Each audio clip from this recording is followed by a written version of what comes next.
हैं और कितना तोड़ने का करते हैं। अगर तोड़ने का करते हैं इनको कार्रवाई, इनको सुधार कर हमें भेजने की जरूरत है। मुसलमानों का कहना है कि जिस तरह से एक सुप्रीम कोर्ट से फैसला आया बाबरी मस्जिद को लेकर, आस्था के आधार पर ये फैसला दिया गया था, अब ये ऐतिहासिक काम होने जा रहा है पश्चिम बंगाल में। देखो, सुप्रीम कोर्ट का फैसला जो आया था बिल्कुल गलत था, उससे कोई उसको सही नहीं ठहराता। वो एक धोखा था, वो संविधान के साथ भी धोखा था। अगर इस तरह से कोई, और उसमें कम से कम, चलो जब दोनों समाज का, अब मान लो कोई गलत फैसला होने के बाद भी शांति है और एक मस्जिद के लिए अलग जगह भी दे दी। पहली बात तो मैं तो कतई सहमत नहीं कि जमीन का झगड़ा था, जमीन के झगड़े में जमीन का मलकियत तय होनी चाहिए थी, वो गलत है, उससे हम सहमत नहीं है। और हमने कहा था ये बीज बो दिए हैं इस देश के अंदर सांप्रदायिकता के उस फैसले ने। तो इसलिए ना कोई राम, ना कोई क्या नाम मोहम्मद पैगंबर देख रहा है इन लोगों को। ये सारे के सारे अपनी दुकानदारी जमाने के लिए काम कर रहे हैं।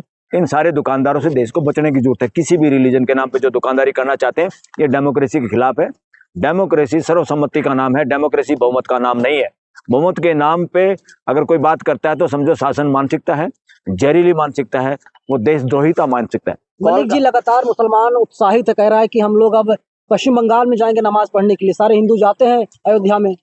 मैं ये कह रहा हूँ, जितने लोग नमाज पढ़ते हैं, जितने लोग मंदिर में जाते हैं, उनका पड़ोसी साबित करें उनसे वो कितने मानवीयता का आचरण करते हैं। मंदिर में जाना, मस्जिद में जाना, नमाज अदा करना, गीता का पाठ करना, ये साबित नहीं करता कि आप अच्छे इंसान बन गए हैं या आप अच्छे इंसान हैं। ये ड्रामेबाजी करने से, मान लो अगर डिग्री मिलती कि आप अच्छे इंसान हैं, ऐसे नहीं। रोज वो पढ़ने वाला, क्या करने वाला, मस्जिद में जाने वाला, रोज मंदिर में जाने वाला ज्यादा ढोंगी हो सकते हैं, ज्यादा घटिया काम कर सकते हैं। और काफी उदाहरण हैं ऐसे, कितने तो हमारे यहाँ भी बाबा या कितने इस तरह के मौलवी, इस तरह के फादर पकड़े गए हैं। कोई बच्चों से रेप करता हुआ, कोई महिलाओं से रेप करता हुआ, कोई फॉलोअर को गुमराह करता हुआ।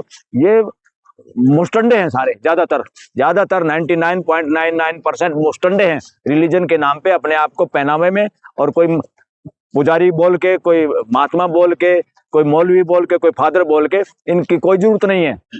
मानवीय आचरण की जरूरत है और मानवता को जोड़ने की बात है। वो किसी मंदिर, मस्जिद, गुरुद्वारे के भरोसे नहीं है, वो इन धार्मिक किताबों के भी भरोसे नहीं है। पूरी मानव जाति की जो बात नहीं करता, समझो वो मानवता का दुश्मन है। ज्यादा हिंदू मुसलमान के चक्कर में मत फंसो। देशवासियों से मैं चाहते हैं मस्जिद को ढहा दिया जाए, मंदिर गिरा दिया कौन सी मस्जिद को? कोई बहुत सारी मस्जिद है। अरे मैं तो कह रहा हूँ मस्जिदों को कंट्रोल में लेना चाहिए समाज को। इन मौलवियों के, पुजारियों के भरोसे नहीं छोड़ना। देश के पैसे से, आम आदमी के पसीने से ये मंदिर, मस्जिद, गुरुद्वारे बने हुए हैं। इनमें जो षड्यंत्र और मुस्टंडागिरी चल रही है, समाज को अपने कंट्रोल में लेना चाहिए और समाज हित में उनका सदुपयोग करना चाहिए। वो खाली नमाज करने के लिए, खाली प्रेयर करने के लिए ये जगह नहीं छोड़नी चाहिए। समाज हित के काम होने चाहिए। गरीब गुरबा आदमी रोटी खा सके, रात को रुक सके, समाज वहां बैठक कर सके, चिंतन मनन कर सके, पूरी मानव जाति के भले की बात कर सके। जिस मंदिर में खाली हिंदुओं की भलाई की बात होती है और मुसलमानों से नफरत की होती है, वो मंदिर नहीं, वो विनाश का घर है। जिस मस्जिद में खाली मुसलमानों के भले की बात होती है और हिंदुओं से नफरत की बात होती है, वो मस्जिद नहीं, वो खुदा का घर नहीं, वो बदमाशी का अड्डा है। इसी तरह से सारे रिलीजियस प्लेस जो पूरी मानवता की बात नहीं करते, भाईचारे की बात नहीं करते। संविधान में जो लिखा है कि हमारे यहाँ न्याय का मतलब है फ्रेटर्निटी। अगर बंधुत्व में कोई काम, व्यवहार नहीं रिजल्ट होता उसका, बंधुत्व का, भाईचारा नहीं बढ़ता, किसी काम से, व्यवहार से, आचरण से, सुप्रीम कोर्ट के फैसले से, पार्लियामेंट के कानून से, प्राइम मिनिस्टर के भाषण से, वकीलों की वकालत से, वो सारा फिर गलत है, अमानवीय है। हम देश के संविधान के खिलाफ हैं। सर, हिंदू राष्ट्र बनाने वाले धीरेन्द्र शास्त्री ने भी बाबरी मस्जिद का समर्थन किया है, कैसे देखते हैं? कौन? हिंदू राष्ट्र का कौन? धीरेन्द्र शास्त्री? अरे हमारे यहाँ हरियाणा में ऐसे बच्चों को बोतड़ू बोलते हैं। बोतड़ू का मतलब क्या होता है? बोली तरेड़, बेवकूफ, यंग बच्चा जिसका समझ नहीं है। इससे ज्यादा वो कुछ नहीं। शास्त्री कोई 4 लाइन संस्कृत के पढ़ के, कोई डिप्लोमा डिग्री लेके, कोई वकालत की डिग्री लेके, डॉक्टर की डिग्री लेके किडनी की चोरी करे तो क्या होगा? डिग्री से डॉक्टर होगा, मगर असली डॉक्टर तो नहीं हुआ।